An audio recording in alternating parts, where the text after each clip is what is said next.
said I was going to make some comments about the end of Order of the Phoenix. Decided not to, because the comments I was going to make probably would have to do with connections between the end of Order of the Phoenix and Book 7, which I don't want to do, because I'll give things away. Put this away. So, Chapter 1. What we're going to try to do, we've got 4 days, assuming I've got the syllabus right, which is never a safe assumption. This is Tuesday, Thursday, right? Yeah, we've got 4 days for Half-Blood Prince, 4 days for Deathly Hallows. So what I'm going to try to do is, I think we'll be able to today, is do about the first fourth today, probably through Chapter 8, and we'll probably get through more than that. I've got big drawback. I've got the British edition, which the pagination is very different than the American edition. But at the beginning of each chapter, I've got the American page number written in, and on some of the pages at least, where I've got comments and things that I'm going to comment about, things that I'll comment about, I've got page numbers written in, so I'll try to point those out as much as I can. So, Chapter 1. Notice how it begins.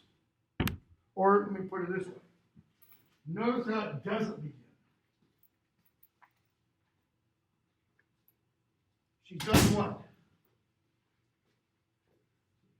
It's not number 4 Privet Drive. Like Book 4, okay, is not number 4 Privet Drive. We start with the other minister. Who is the other minister?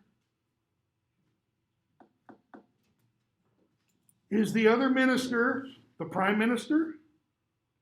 Is the other minister Cornelius Fudge? Or is the other minister Rufus Scrimgeour? Notice, it could be any of those three, okay, because it's not kind of clear. It was nearing midnight. The prime minister was sitting alone in his office. Now, yeah, you might think, well, it starts with the prime minister. He's the other minister. But it's the prime minister and the other minister, or an other minister, shows up. And we're told, see, this begins on page 7 in the British version, because that's 6, 5, 4, 3. I mean, they're counting all the stupid preliminary pages.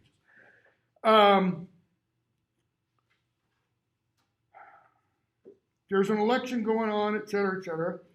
And I want to pick up with, okay, so I've got to go 7 pages under. Hopefully around page 2 or so, 2 or 3 in yours. A message arrives to the Prime Minister. To the Prime Minister of Muggles, urgent we meet, kindly respond immediately, et cetera, et cetera. And the Prime Minister says, not a good time, getting ready for a phone call with the President of, yeah, don't worry about that, okay? So, Fudge shows up, okay? And the Prime Minister asks, how can I help you? Fudge says, difficult to know where to begin. Sitting down, placing his green bowler upon his knees. What a week, what a week. Had a bad one too, have you? Says the Prime Minister. Yes, of course, says Fudge. I've been having the same week you have. What has she just done? She, Rowling, just done.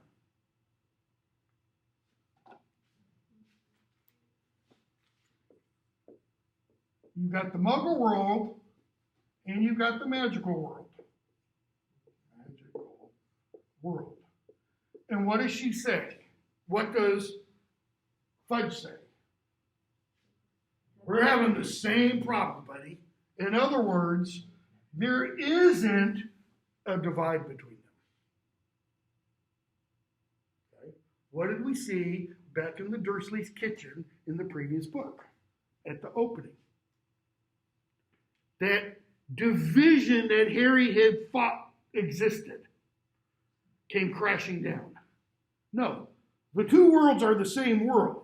It's just looking at them kind of from a different perspective. Yes, of course, says Fudge. I've been having the same week you have, Prime Minister. The Brockdale Bridge, okay, exists where? Both worlds, okay? The Bones and Vance murders, Amelia Bones lives in both worlds. Emmeline Vance lives in both worlds. She is both a witch, but she's known in the non-witch world, in the Muggle world. Not to mention the ruckus in the West Country. Your people were involved in those? Of course they were. Surely you realize what's going on. No. Why? Why hasn't he realized what's going on? What has he seemingly thought? He, the Prime Minister of the Muggle world, or Great Britain, at least. Louder, Josh. Okay. He's kind of, he's about 2 steps behind Harry, so to speak. Okay. What happens in the magical world, you can look at this one of 2 different ways, I think. What happens in the magical world, what? Bleeds into what happens in the physical world, or what happens in the physical world bleeds into what happens in other words, there is no real separation between the spiritual and the material. We're going to see that in book 7. Okay? Very, very clearly. And there it's going to be depicted this way.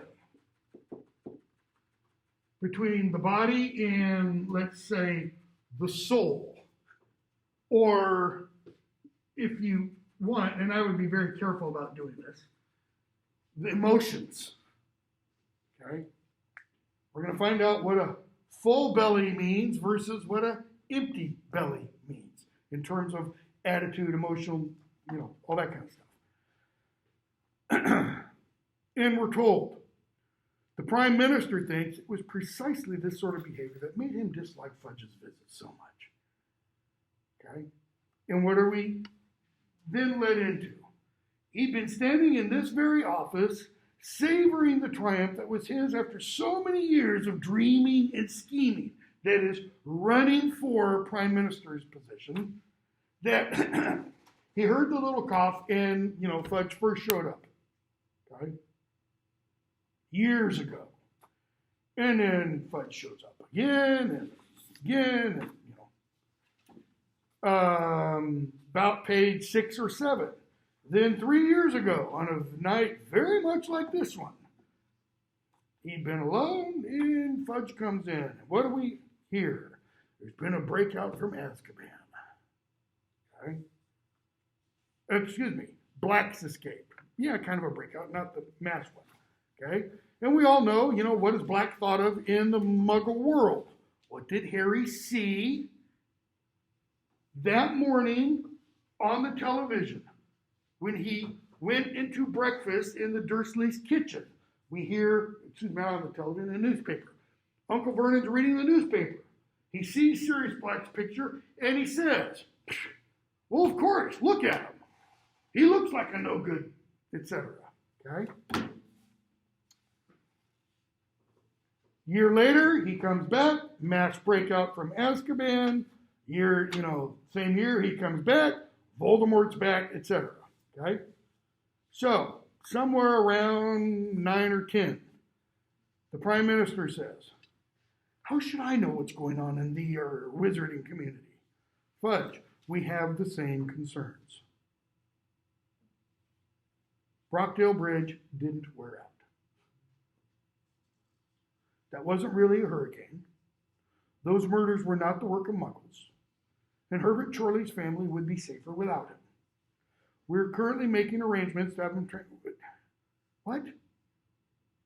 He says, he who must not be named is back. What do you mean back? Notice, When he says, what do you mean back? It's very, very much like what Aunt Petunia said at the beginning. What do you mean back? I mean, there's that fear. Yes, he's alive. I don't know if he's a man or whatever. Okay? So, they keep talking, and we're told, probably the bottom of the next page, or maybe the top of the page after that, because I hate having to do this all the time. This book, the words are a bit more compressed than they are in the American one. He says, the Prime Minister, good grief, so it's your fault those people were killed. And I'm having to answer questions about rusted rigging, corroded expansion joints, and I don't know what else. In other words, it's something here. It's not something here. You know, wouldn't that be nice in our modern society to be able to go, it's not, Joe Biden's, it's not Congress, it's not, pick your boogeyman's problem. It's something from out there. Okay? Fudge. My fault. Okay? So they keep talking. We find out about who? We get the names filled in. Okay?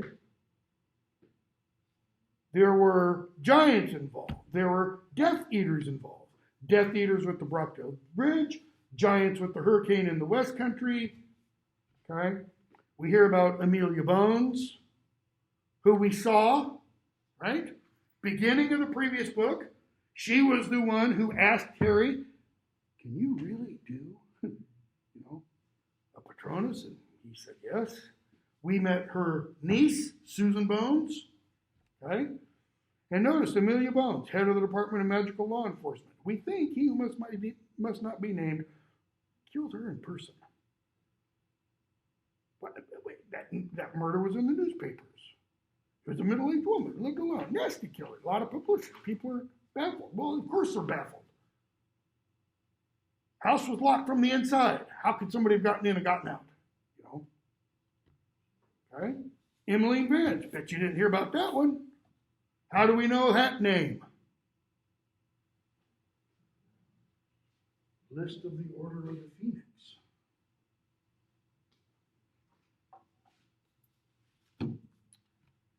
They talk about the Dementors. Okay? So what's Fudge really there for?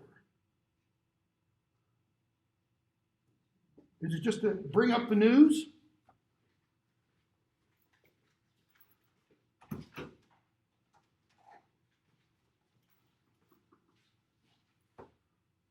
Start trying to get here on time because I'm going to stop opening the door.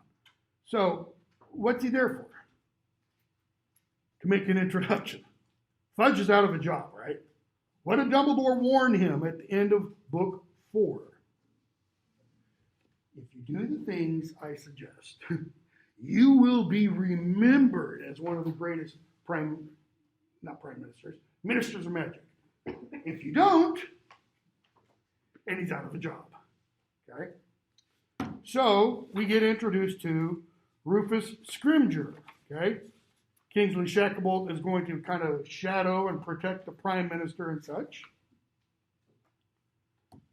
And the chapter ends. Ow, knee just popped and it hurt.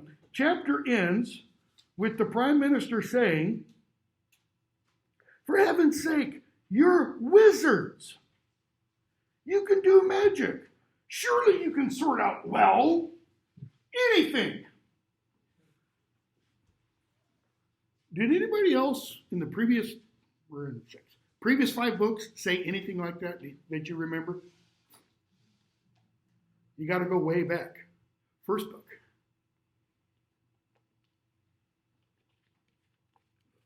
When Hagrid first meets Harry. Harry says, wait, there's a Ministry of Magic? Well, what's it do? And he's like, blimey, Harry. It's the Ministry of Magic's job to do what? To keep the magical world secret from muggles. Why? Because they'd be wanting magical solutions to all their problems. Okay? That's Rowling's way of saying there are no magical solutions to all the world's problems. And if you think about it, the problems that Harry has confronted up to now, how have they really been solved? Is it merely by waving a wand? No, it's not. You know? And in fact, even in that first book, before he goes through the potion, the fire, Hermione solved the riddle of the potions. Before he goes through there, he and Hermione talk a little bit. And what does she tell him? Anybody remember? She says there's two kinds of learning, let's say, or two kinds of magic. She says there's book learning, because Harry makes a comment about you're best at everything. And she goes, oh, Harry, there's loyalty and friendship. She's talking about virtues. Okay? Methods of behavior, right? And we're going to see from that book on, we build upon that. There's friendship, there's loyalty, there's love, there's honesty. All those kinds, what does Neville do at the end of that book? He stands up to his friends, okay? Why? Because he's showing loyalty, not to them per se, but to Gryffindor.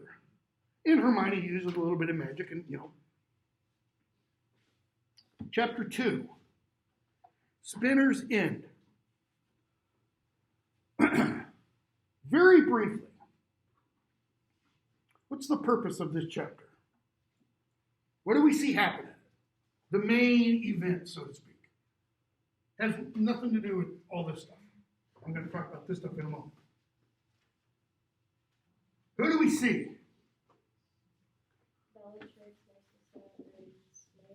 Okay. So we see not Spain, we see Snape, we see Bellatrix Lestrange, we see, who else? Narcissa. And we kind of see, scurrying around in the shadows, Wormtail, right? Okay? So those are the four main characters. What do we see happen?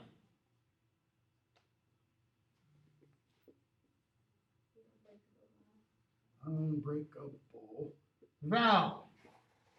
By the way, it's not going to be the only unbreakable vow we see in the books. We're going to hear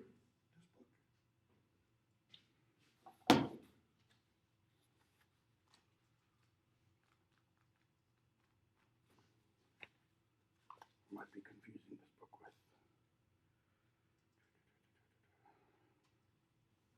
Just trying to check real quickly. No, it is the next book, yeah. Next book, we're going to see another kind of unbreakable vow. But it's not going to be called the unbreakable vow, okay? So what's the unbreakable vow that is performed, let's say, in this book? That Snape will protect Draco and help him with his task that he's supposed to do. Snape will protect Draco and will perform his task if Draco is unable to do it. Are we told what the task is? No, we are not. Are we told what the task involves? No, we are not. We don't know anything about it, really, until you get to the end, okay? All we know is Snape's going to help Draco, and if he can't help him do what the Dark Lord wants him to do, he will do it himself. That's all we're told, okay? Why is it called an unbreakable vow?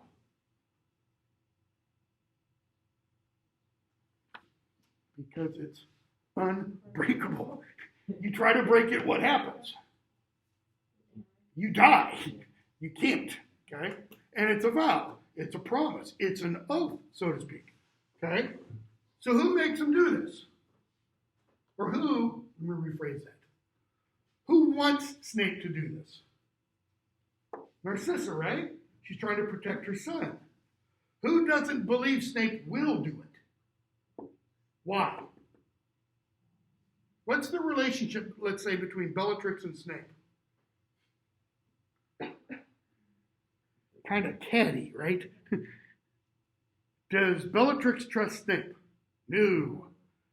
Does Snape trust Bellatrix? I don't know that trust is even the right word. Does Snape really give a damn? Anything about Bellatrix? No, he doesn't. Why does she not trust him? Because he wasn't there for Voldemort's return, didn't help find him. Didn't go to Azkaban. What's Snape's argument? He was told to stay where he was. He's what? For Voldemort? A spy. So we read that and we immediately think, what about Snape? Classic, espionage, double agent. He's not just a spy for one, he's working both sides, okay? Why is the chapter titled Spinner's End? What is Spinner's End? Literally within the context of the chapter. It's the street Snape lives on, right? Describe the neighborhood. Is this like Belmont, up in Nashville, leafy trees and nice, gentrified? No. Run down, boarded up, factory windows. And there's this crappy little house at the end of it. Okay? So the street apparently is named Spinner's End. Anything else to that? Okay? I could be completely wrong here, but I don't think so. The three fates, Greek mythology, the Norns in Germanic mythology, okay? You have Clotho, Lachesis, and Atropos, okay? And what they do is they spin the thread of life. So Clotho spins the thread that each of us dangle from, right? Lachesis measures how much life we get, and Atropos cuts it, right? That's the idea of how life exists. What else spins? Okay, so somebody spins thread. What else spins things?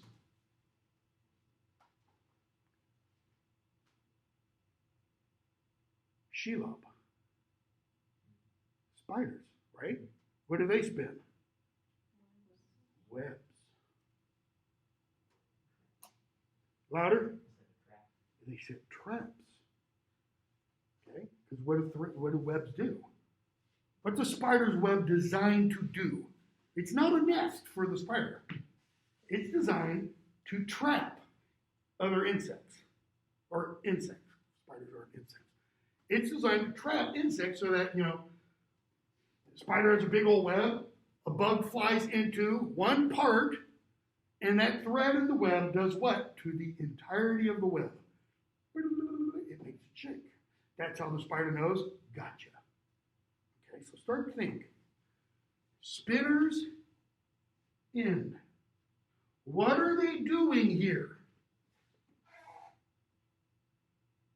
There's a web being woven. Kind of. Okay, so what's the end and what's the meaning of end? Like we talked about with Lord of the Rings. End has multiple meanings, right? It can mean, the completion of something. It can also mean what? As Gandalf said, even the wise cannot see the very ends, that is the completion, but he also means what else? Purposes. Purposes. Intention. Spinner's intention. So the intention is for what? For Snape to save Draco. Right?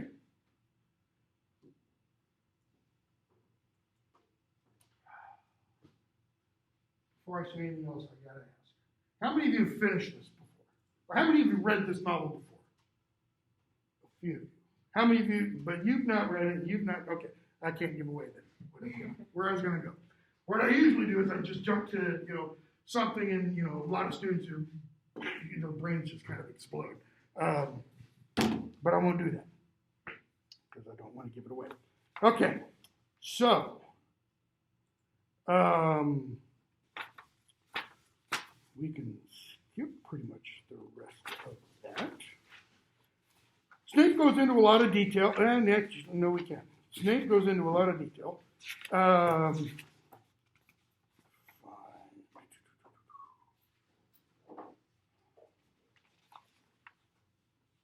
He talks about, he had 16 years of information on Dumbledore to give to Voldemort when Voldemort came back. This is going to be somewhere around page 30, 31 maybe. Snape says, in response to Bellatrix, end of a fairly large paragraph. The paragraph begins with, I have played my part well, and it ends with, I'm pleased to say, however, Dumbledore is growing old. The duel with the Dark Lord last month shook him.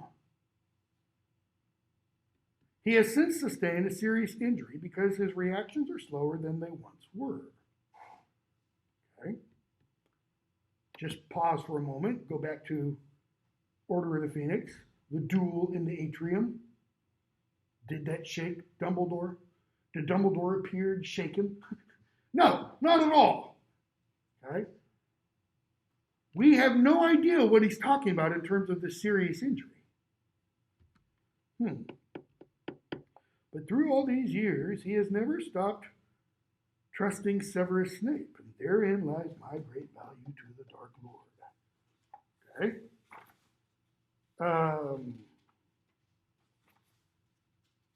Go on to chapter 3. Needed to point that out because something's going to come out of it later. Chapter 3, so now 4 pages under. We see a description of Harry's room. Here's the newspaper, Harry Potter, the chosen one. Why is he the chosen one? Why does the paper say that? What did the prophecy say? The person who was born at the end of the 7th month, whose parents thrice defied the Dark Lord, will rise up, and the Dark Lord will mark him as his equal. That is, the Dark Lord will choose that individual. Question, is Harry the chosen one? Okay, so we've got the article and such, and we find out Scrimgeour succeeds Fudge, and the ministry is now putting out what kind of warnings? What to do if you're attacked. Okay? So they have flyers in leaflets. This is essentially about as useful as when I was growing up in the 60s and being told, if you see a really bright flash of light outside the window, get under the desk. It'll save you. Yeah, right. Or like they were saying, fall of 2001, okay? After not 9/11, but the anthrax attacks. Get some plastic, tape it up around your windows just in case. Yeah, right, because if there's a nerve agent released, that, 0.01 mil of plastic is really going to save your life. So we get, the leaflet and such. You're advised not to leave the house alone. Care should be taken during the hours of darkness. Gee, really? Kind of a thing. A letter from Dumbledore telling Harry, this is about page 42 or so, I'm going to arrive. I'm going to pick you up. I want to meet your, aunt and uncle kind of a thing. And Harry forgets to tell them. So Dumbledore shows up around page 45 or so. Okay.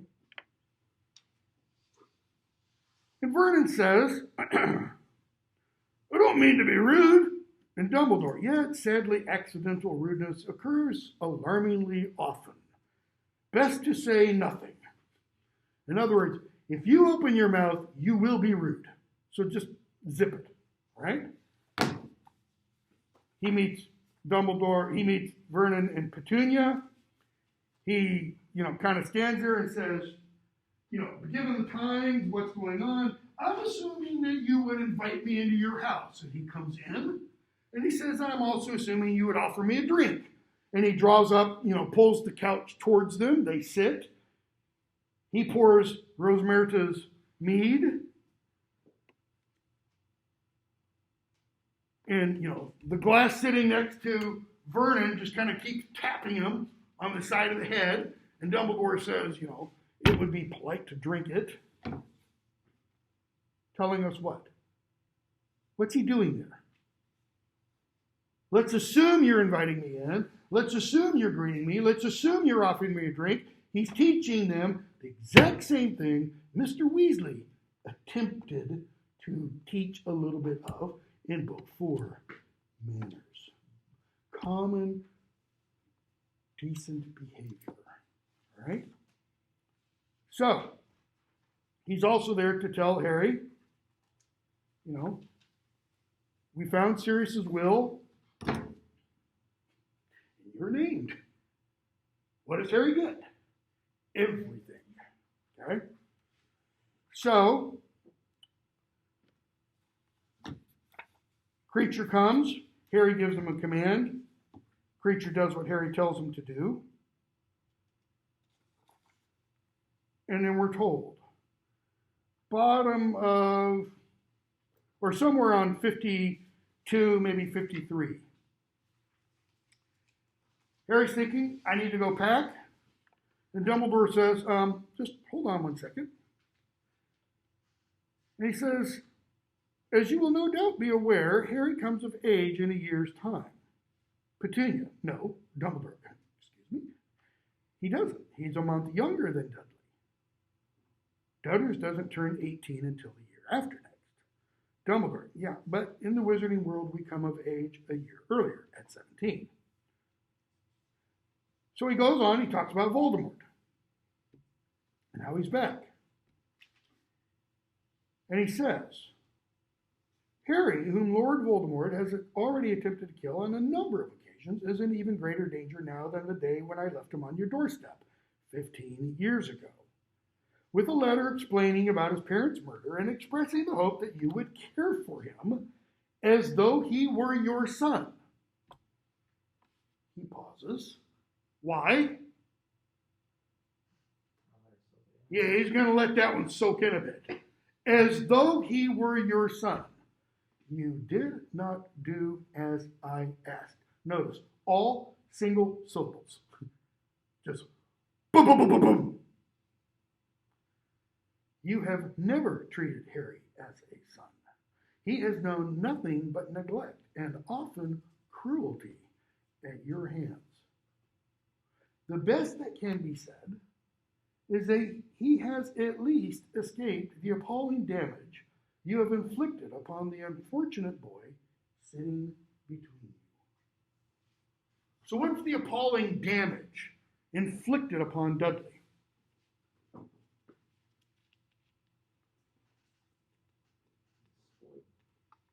Spoiled. So how does that damage him compared to Harry, let's say? Different worldview. He beats up little kids. What does he not have that Harry has in spades? What does it take to throw off the unforgivable curses, according to false Mad-Eye Moody? Strength of character. Okay? And how do you get strength of character?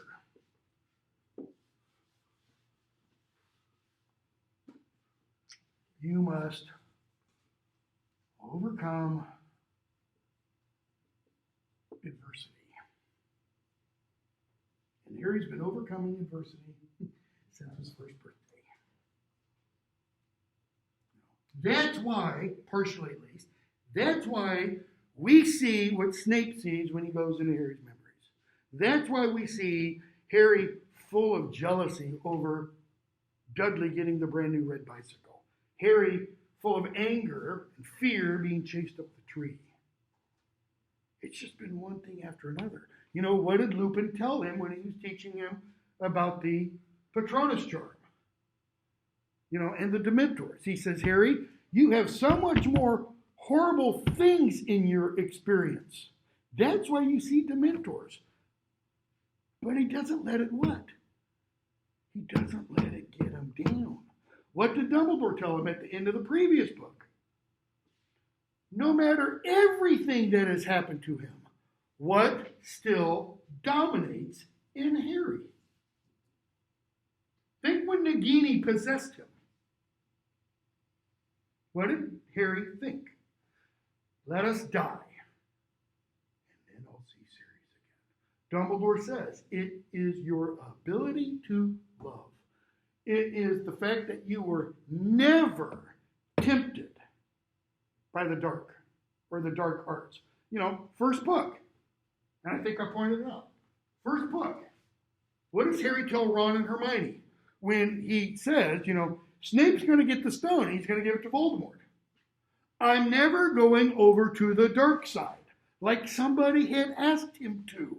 It doesn't make sense in the context of where that shows up in the book, because nobody has asked him to, except for Draco on the first train ride. And it's like, yeah, what's this snot-nosed little blonde Nazi gonna, you know, offer me, so to speak, you know? So, and they look at each other like, damage? What are we doing to Dunners? Us mistreat Dunners? What do you... The magic I evoked 15 years ago means that Harry has powerful protection while he can still call this house home. Notice that. This house, this building with 4 walls and a roof. Are 4 walls and a roof what make a house a home? No. No. It's what goes on inside that house. Compare their house with the Weasley house. Which one, you know, in a real estate market would be worth more? The Dursley house. The Weasley house, man, it's a shack with rooms built on and such, okay? But it is held together by love. And there's not a lot of love in this house. Dumbledore. However miserable he has been here, however unwelcome, however badly treated, you have at least grudgingly allowed him house room. Cabinet under the stairs. This magic will cease to operate the moment Harry turns 17. In other words, the moment he becomes a man. He says, I only ask you this. Is it really a request? I mean, he's already, you know, done, you know, tricks, so to speak. And they're kind of like, okay, yeah, he can stay here until... Allow him to return once more to this house before his 17th birthday. What does that mean, once more? Christmas break? Nope. Easter holidays? Nope. Over the summer. Okay? None of the Dursleys said anything. Dudley's frowning slightly. Why? He's still trying to figure out how he's been mistreated, because he's thinking, you know, I've had everything I've ever wanted in life. Vernon looked as though he had something stuck in his throat.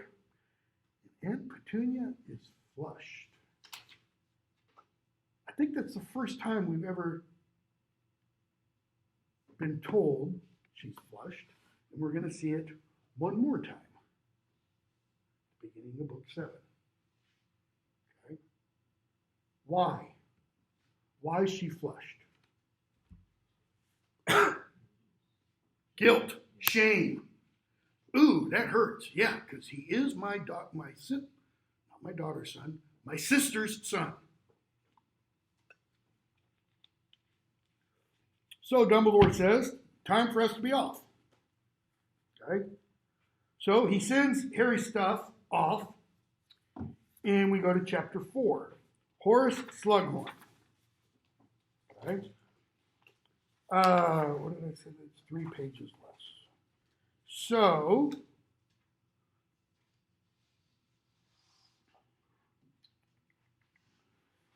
Harry says, or asks about page 58, 59, can't we just apparate right into this guy's house? Dumbledore responds, because it would be quite as rude as kicking down the front door. Courtesy dictates that we offer fellow wizards the opportunity of denying us entry. Yes, Harry, we could, but that would be rude. Okay? And he says, oh, and by the way, most wizarding dwellings are magically protected from unwanted apparitions. That is, you might try and something bad could happen. Okay? So, they talk, about Scrimgeour and such. Harry asks, do you think he's good? Now, what does Harry mean by good? Does he mean on our side? On the anti-Voldemort side? Does he mean morally good? Does he mean powerful or competent or effectual? All 3 of which Fudge wasn't, by the way. It's not an accident she gives him the name Fudge. Doesn't mean, the chocolatey, sticky stuff that you eat. It means like fudging something. Not quite so capable. Okay? Dumbledore. Interesting question. He is able, certainly. What was Scrimgeour's job before this? But no, he was an Auror. A good one. Okay? Rufus is a man of action. Having fought dark wizards for most of his working life, he does not underestimate Voldemort. See, Fudge didn't do that. He didn't fight dark wizards. So, Harry says, I read about Madame Bones. They talk about her. And then Harry looks at Dumbledore's hand. What happened? I don't have time. I'll tell you later, Harry. So, Snape was telling the truth. Dumbledore has sustained an injury. All right? Interesting. It's a thrilling tale. I wish to do it justice. Does he ever tell Harry? No. Well, let me rephrase that. Yes, he does. But we won't talk about when or where, okay? Not until the end of book 7. Okay, they keep talking about things Harry has read, and page 60 or so, references to the Inferi. Okay? What are they? Corpses. They're zombies. Dead bodies bewitched to do a dark wizard's bidding. Harry's like, okay, that's not good. Okay? So they make their way to Horace Slughorn. Slughorn shows up, and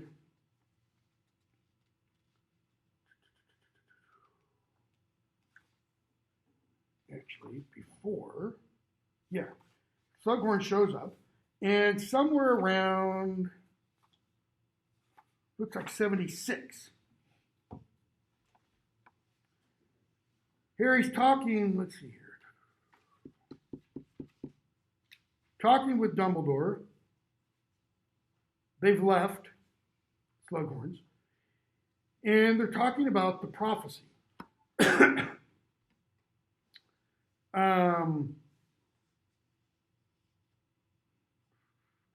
Just trying to see if I need to mention anything of that other stuff. Dumbledore says, it was cruel that you and Sirius had such a short time together. A brutal ending to what should have been a long and happy relationship. And Harry kind of, doesn't respond. He just says, it's hard to realize you won't write to me again. Tears in his eyes. Dumbledore, naturally, the loss is devastating. And then Harry cuts him off. But while I was at the Dursleys, I realized I can't shut myself away or crack up. So notice his 2 options. I can't become a hermit, and I can't go crazy. So, Sirius wouldn't have wanted that, would he? I mean, anyway, life's too short. Look at Madame Bones. Look at Emily Vance. It could be me next, couldn't it? But if it is, I'll make sure I take as many Death Eaters as I can. And Voldemort too, if I can manage it. Almost you can imagine the high cackle after that. Dumbledore, way to go, Harry. Spoken like your father's, real son. The only problem is, in this book, the next book, and the preceding 5 books, Harry never takes anyone. Giving something away. He doesn't kill anybody. Okay? So, Dumbledore asked Harry, bottom of page, somewhere on page 77, you haven't told your friends, have you, about the prophecy? Nope. Dumbledore says, good decision, wise decision, but you can tell Ron and Hermione. You need your friends, Harry. You do them a disservice by not confiding something you didn't want to frighten or worry them. Or maybe, perhaps you don't want to confess that you're worried and frightened. In other words, Harry, you don't have to pretend to be what? Louder? Afraid? Strong? It's okay to show fear. Where is Harry shown fear? Does he show fear when he goes into the chamber for the philosopher? Not really. Chamber of Secrets? Not really. Saving Pettigrew? Not really. The cemetery? Not really. Hall of Prophecy? Not really. Where does he show it? When Sirius dies. Okay. Or when he meets with Luna. And when he meets with Nearly Headless Nick. So, Harry, page 78 probably, Dumbledore has told Harry, I'm going to be teaching you this year. Well, I'm going to be teaching you some things. It's not like all your classes are going to be with me, because that would just be too cool and too unfair for all the other students. Harry, what will you be teaching me? A little bit of this, a little bit of that. Harry, so I won't have to do occlumency lessons with Snape? Professor Snape, Harry. Always has to get that little bit of, courtesy. Yeah, him. Because they were a fiasco. Dumbledore finishes the sentence. He goes, don't worry, So, An Excess of Flynn, chapter 5. He's at the Burrow. We see Fleur, now not so affectionately called Phlegm, by the rest of the Weasleys. Harry gets his owls. Harry and Ron get their owls, page 102. All right. He's done well in everything except for what? History of magic, yeah, and divination. Divination, he got poor. History of magic, dreadful. It's taught by a ghost, and it's useless for Harry's purposes. Okay, but everything else, he got outstanding, acceptable, or exceeds expectations. Why did he only get acceptable in astronomy? Just curiosity, trivia kind of question. What happened during the astronomy exam? Anybody remember? Louder? That's when Hagrid was attacked. And McGonagall went to defend Hagrid, and she was attacked. And the students are up there trying to take their exams, and they're, seeing teachers trying to kill each other, Yeah, be a little hard to concentrate, okay? Chapter 6, Draco's Detour. So, they go off to Diagon Alley. Let's see, now we're 3 pages ahead of what's here.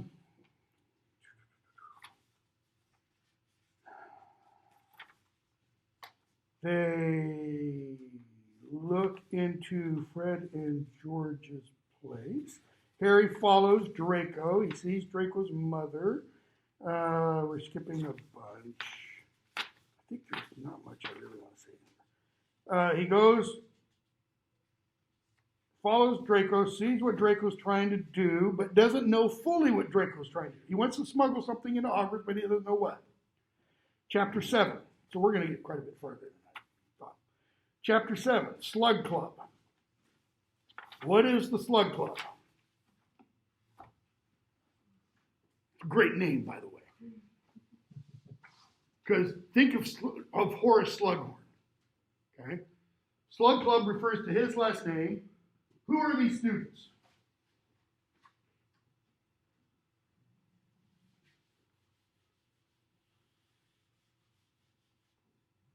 Mostly people who know someone or are related to someone who's famous. Okay. They're people who know students who know someone or are related to someone, fill in the someone.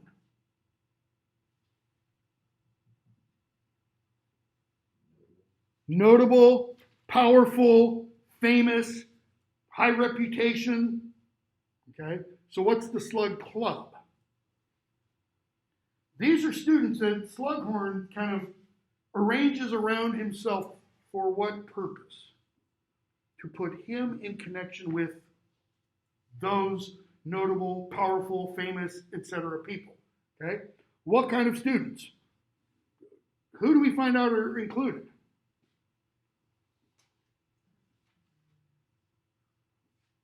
All the best students, all the smartest students. Okay. Notice, which of the Weasleys? Why? Who does Ginny know that's powerful?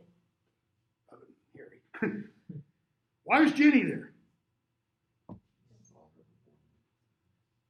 Her double, what is it? Her double bat hex, bogey, whatever.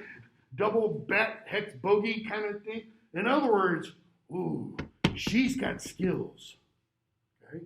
And notice, by the way, she's really good with charms. Who else? A little something from book 7, it's okay to give away. Who else is really good with charms? Or, let me rephrase that, was really good with charms. Harry's mother. Who also had red hair? Like Ginny does. You know, it said guys look for women that are like their mothers. Harry ends up marrying Ginny. Okay, so what happens to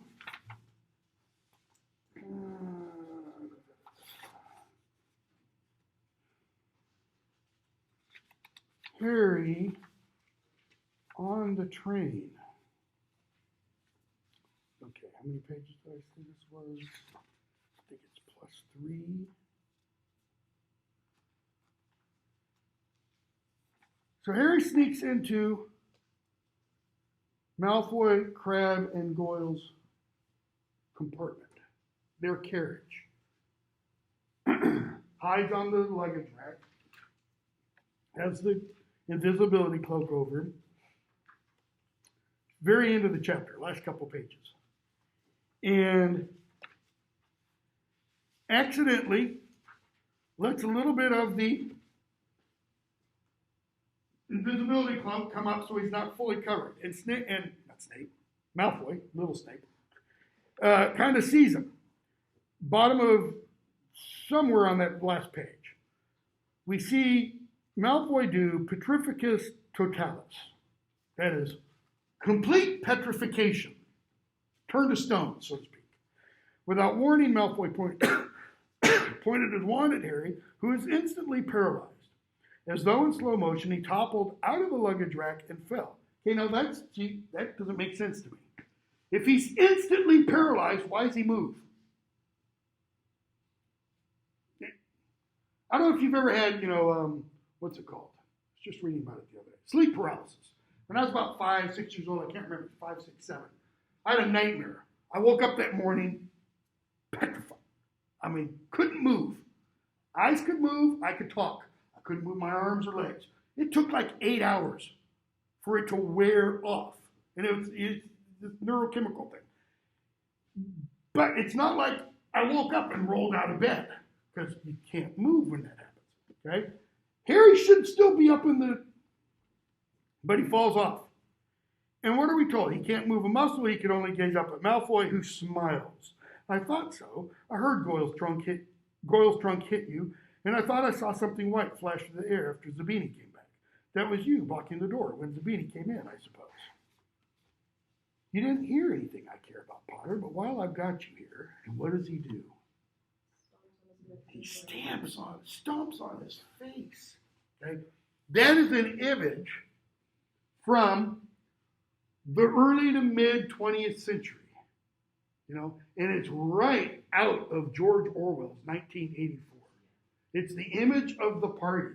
And the party is the image of a boot stomping forever on the face of those not in the party. Meaning, within Orwell's, thing, the Communist Party, the totalitarian party. This is the image of the future. Those in control stomping on the face of those who don't. It's very, grotesque when you think about it. Harry notices totally powerless at this point. Okay? He stamps hard on Harry's face. Harry felt his nose break, blood, everything. That's from my father. Where is his father? He's in Azkaban. Okay? I don't reckon they'll find you till the train's back in London. See you around, Potter. Okay? Fortunately, Tonks is around. Okay? Chapter 8. Snape victorious. Why Snape victorious?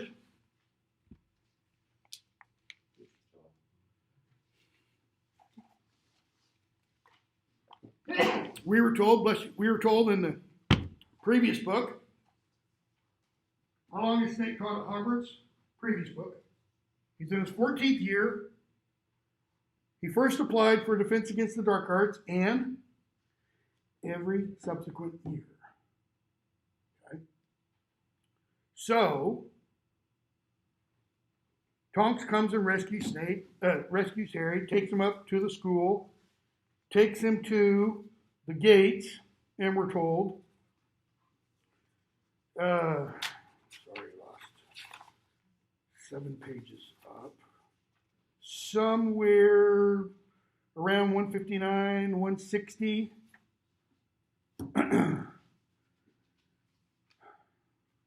Snape comes down, unlocks the gates, and Harry's there and meets Snape.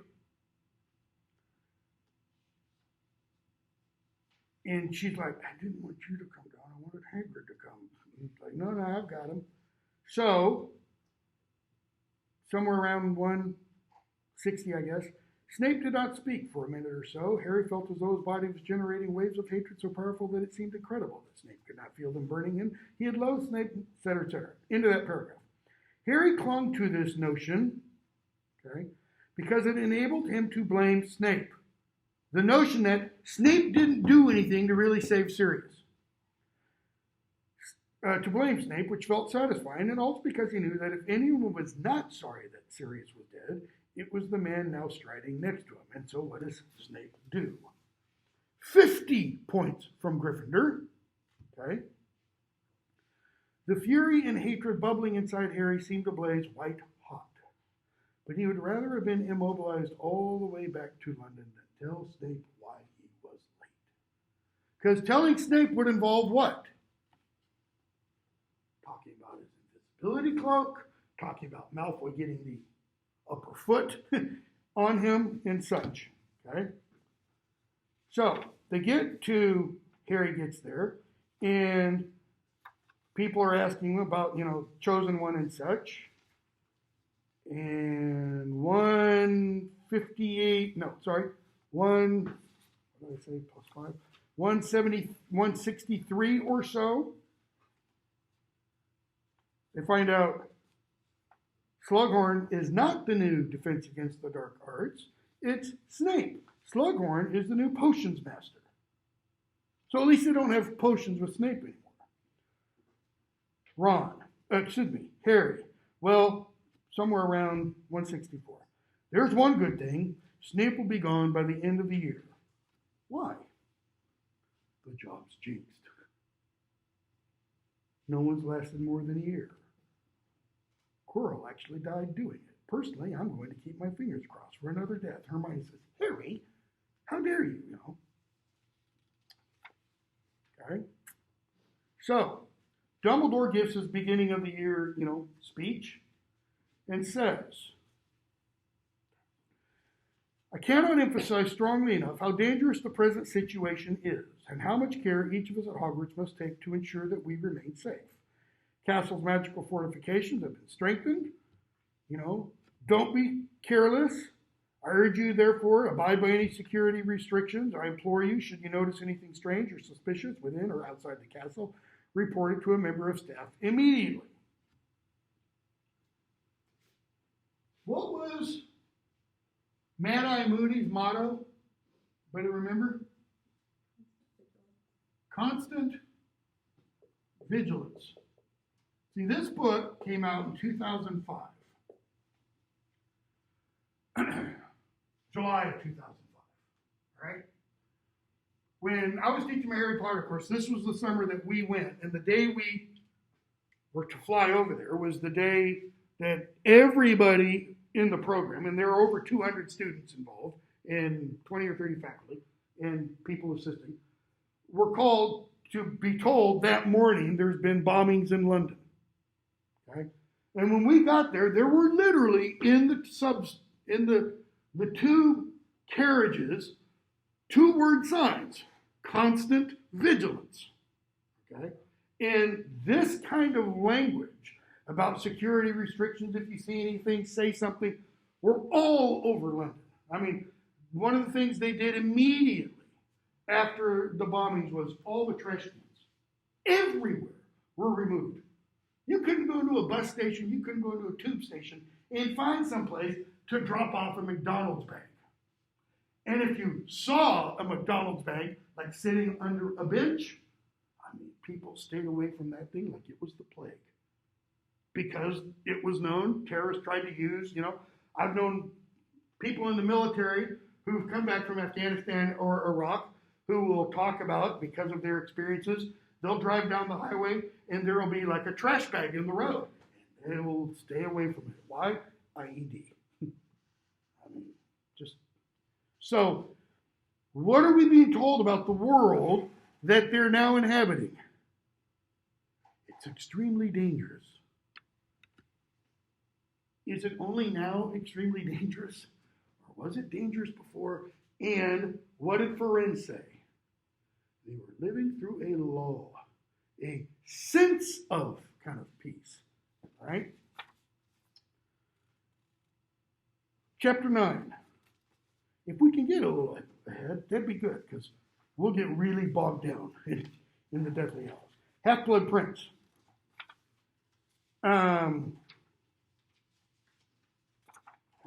+8. So they're going over their revisions. That is, they're going over their course schedules and such, and what they want to, what they need to take in order to achieve what they want to achieve later on in life. And we have McGonagall, +8, so about 173 or so, meeting with Neville. Yeah. And she's kind of going over his course schedule. Herbology, that's fine, you did outstanding. Okay, defense against the dark arts exceeds expectations. Why? Nothing to do with Umbridge, everything to do with Harry. All right. What else? Transfiguration? No, just acceptable. That's her class. Neville hung his head. Why do you want to continue with Transfiguration? She says, I never had the impression you enjoy it. It's high time your grandmother learned to be proud of the grandson she's got, rather than the one she thinks she ought to have, particularly after what happened at the ministry. What does she mean? And I don't mean specifically what Neville did at the ministry. What is she saying to him? This isn't her saying something about Neville's grandmother. This is her saying something to Neville about himself. This is a way to go, Neville. Neville turned pink. She'd never paid him a compliment before. I'm sorry, Longbottom, I cannot let you into my new class. You exceed expectations in charms. Take charms. My grandmother thinks charms is a soft option. Take charms. And I shall drop Augusta. So I know your grandmother. A line reminding her that should she be doing this? That just because she failed her charms, Owl, the subject is not necessarily worthless. Two things there. How does she know she failed her charms, Owl? Because McGonagall was a teacher then. So she's kind of putting, the distance, her superiority over Neville's grandmother. She's showing that. And what else? You did what? You exceeded expectations in charms, and your grandmother failed it.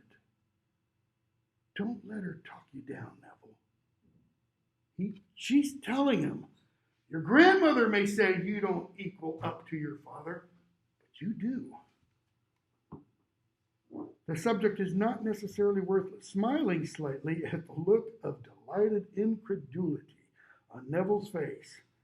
She, completed the form. What did Harry do the first Defense Against the Dark Arts lesson that he taught them? He said to Neville encouragingly, well done, even though he had his back, Well, what happens as a result of that? Neville becomes a stud, so that he proves himself at the Ministry of Magic. All right?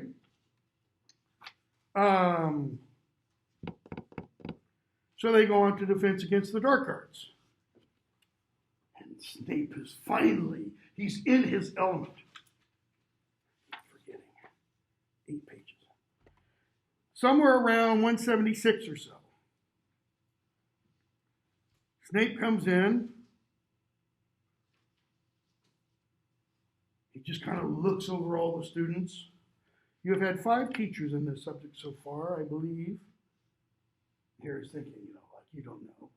Naturally, these teachers will all have their own methods and priorities. This is 177. Given this confusion, why confusion? Because there hasn't been continuity from one year to the next. I'm surprised so many of you scraped an owl in this subject. Notice, you passed. I shall be even more surprised if you manage to keep up with the Newt work. And then he starts to talk about the dark arts. The dark arts are many, varied, ever-changing, and eternal. Eternal. They exist outside time. It's like yin to yang. The dark arts to the good arts, or the light arts, I guess. Right? Fighting them is like fighting a many-headed monster, also called a hydra, which each time a neck is severed sprouts a head even fiercer and cleverer than before. You're fighting that which is unfixed, mutating, indestructible. What are you really fighting when you're fighting the dark arts? What does he mean? That which is unfixed, mutating, indestructible. Chaos itself. Okay? If it's indestructible, then what? Ultimately, it can't be defeated. Wow. It can't be defeated? Then that means ultimately the dark arts are more powerful than the light arts. Or evil is more powerful than good. Harry stares at Snape, thinking, man, Snape sounds like he's talking to his lover. Your defenses must therefore be as flexible and inventive as the arts you seek to undo. And he gives pictures, and they start talking about Infurious and Fury and all these kinds of things. Okay? And they go over nonverbal spells.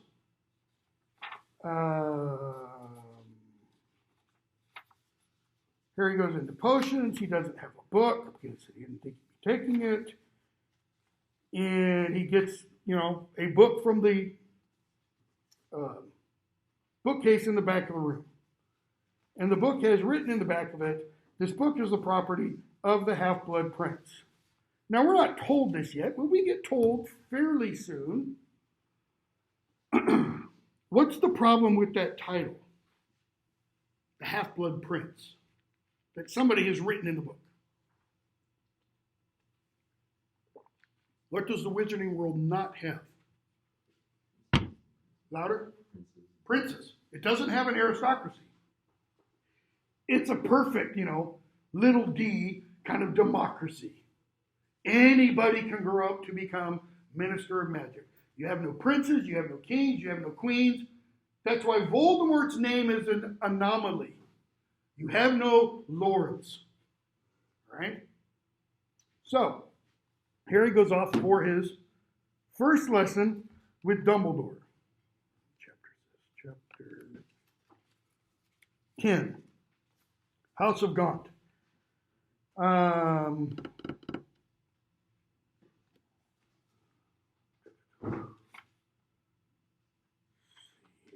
Pick up with Dumbledore tells Harry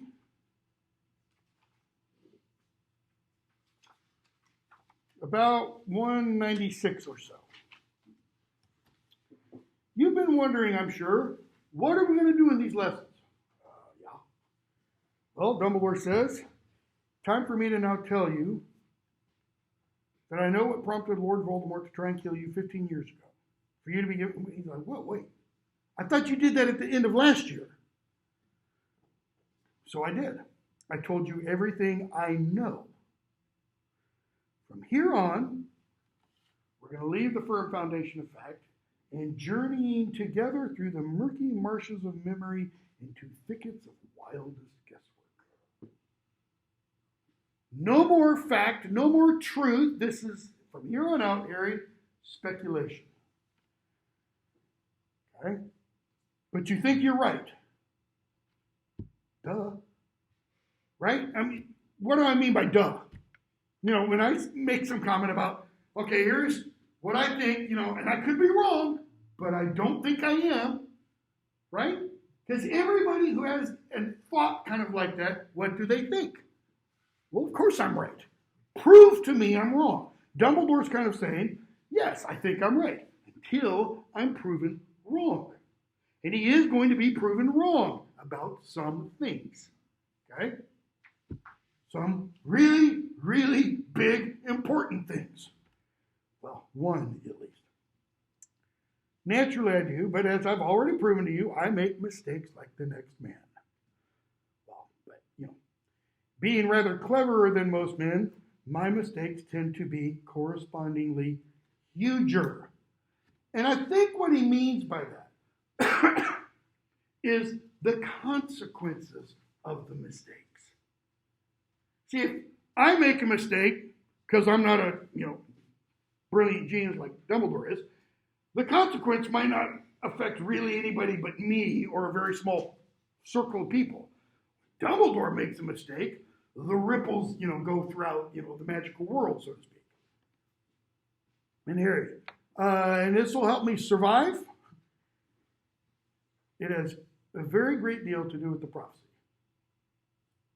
Okay? And I do hope it will help you survive. So, they go over to the pensive, and Harry's like, what happened last time he looked in the pensive? Dad's a jackass. He's kind of like, no, I don't want to go back in there again. What are you going to show me something about my mom?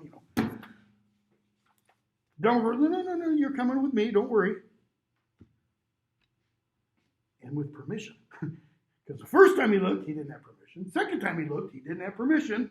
What did Dumbledore say after the first time? Curiosity is not a sin, but a little bit of caution, Harry. Just because you saw it in Snape's office, you shouldn't have looked. So where are we going? And he says, memory. Trip down Bob Ogden's memory lane. Okay? Harry notices his hand, Dumbledore's hand again, and asks again, how'd you injure your hand? Wrong question. So they go into this memory. Okay. They see this guy, Bob Ogden, go up to this man, start talking to him. The man kind of at him.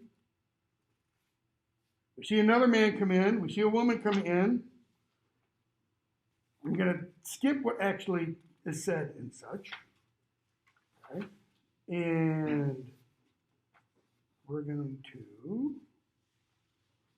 come out of the memory around page 211. So Harry sees all this stuff happen with Morphin and Marvologon and Merope, right? Dumbledore takes Harry by the elbow, pulls him out of the pensive. 211. What happened to the girl in the cottage? Notice, who does Harry think about first? Does he think about Bob Ogden? No. Does he think about Morphin or Marvolo? No. Why think about the girl? What does she experience? What does Harry see her experiencing? Louder? Adversity. The same kind of thing, similar experience, obviously, different experience, obviously, but similar to what he saw Snape experience. Similar to what Snape saw Harry experience when he went in Harry's memory. In other words, he sees this poor girl who is kind of browbeaten, who's beaten into submission. Okay? What happened to the girl in the cottage, Merope, or whatever her name was? Oh, she survived, says Dumbledore. Page 211. He talks about, Bob Ogden comes back with more ministry, horrors and such. And he mentions who the old man's name was. Marvolo. Harry. Marvolo. That's right. Glad to see you're keeping up. You heard the name. Why does Harry repeat it? Because he's seen the name. Literally seen it. Written in the air. That old man was Voldemort's grandfather. Marvolo. His son Morphin, his daughter Merope. Last line of the Gaunts. Ancient wizarding family, known for a vein of instability and violence, Okay. So, Merope was, does that mean she was, is it because he doesn't want to go there or because he's working it out kind of slowly? Voldemort's mother? If Marvolo was Voldemort's grandfather and Merope was Marvolo's daughter, then that would make Merope Voldemort's mother. It does. Why is that significant?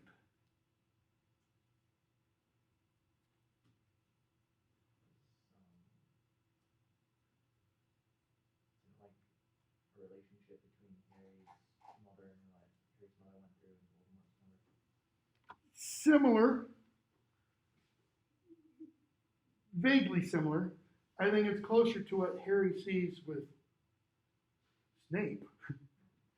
Snape's mother. Harry, his mother, kind of. Okay. What's he see about Voldemort? He comes from what kind of family? Dysfunctional. Okay. There's one thing you're going to see, this book and the next book. Rowling is really going to emphasize the role of family or families and the different kinds, broken and whole. I mean, you can come over here and we could just start rattling off names. The Potter family, the Dumbledore family, the Longbottom family, the Snape family, the Riddle family. There are a whole bunch of them. And I think I could be entirely wrong. Okay, I'll say it again. Could be entirely wrong, but I don't think I am. I think it has something to do, partially at least, with J.K. Rowling. Because her mother died when she was only 22. And her mother was only 45. And, that's part, and J.K. Rowling, her personal family. Okay? First husband leaves her, divorces her when she's pregnant, doesn't even have the child yet. And then she, finds love later on. We'll talk about that when we get into it more. So, they keep talking. They talk about Voldemort's father, Harry, the man on the horse. Yep. Mm-hmm. Harry. They ended up getting married. Because describe Tom Riddle.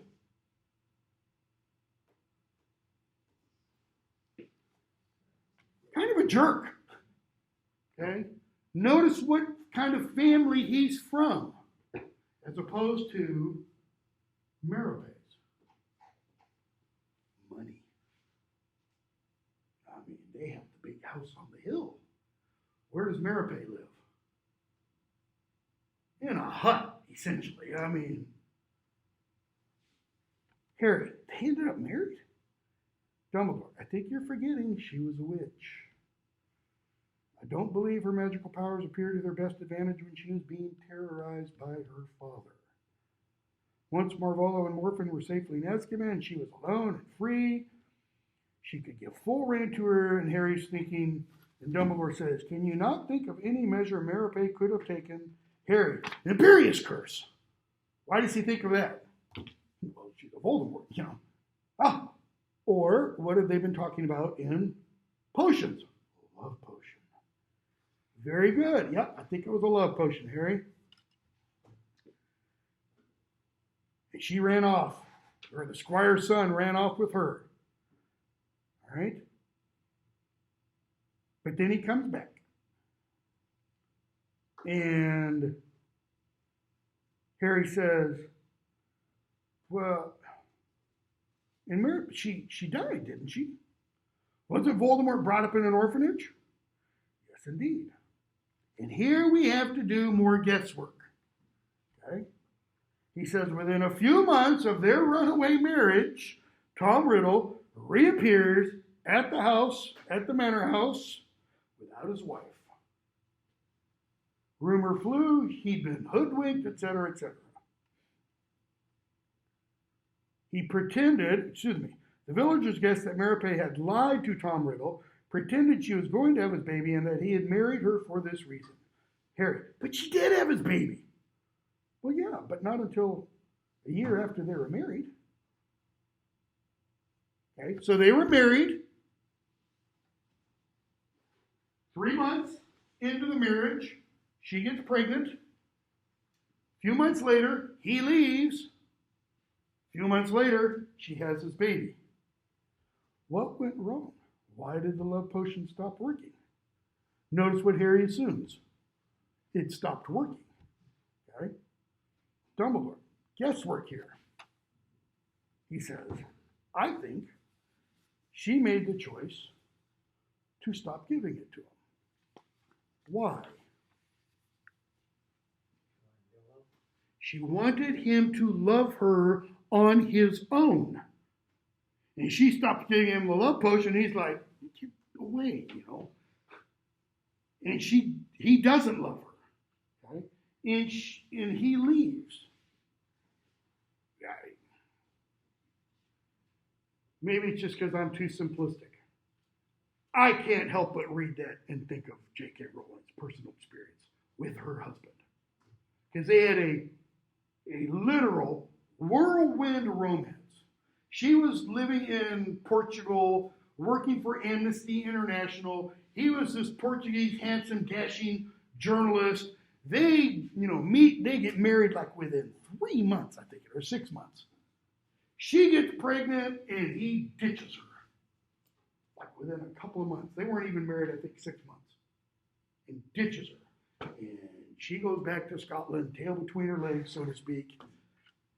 Pregnant, unmarried, no job, goes on welfare, et cetera, et cetera. Okay? All right, we'll stop there and pick up wherever that is. House of Gaunt on Thursday.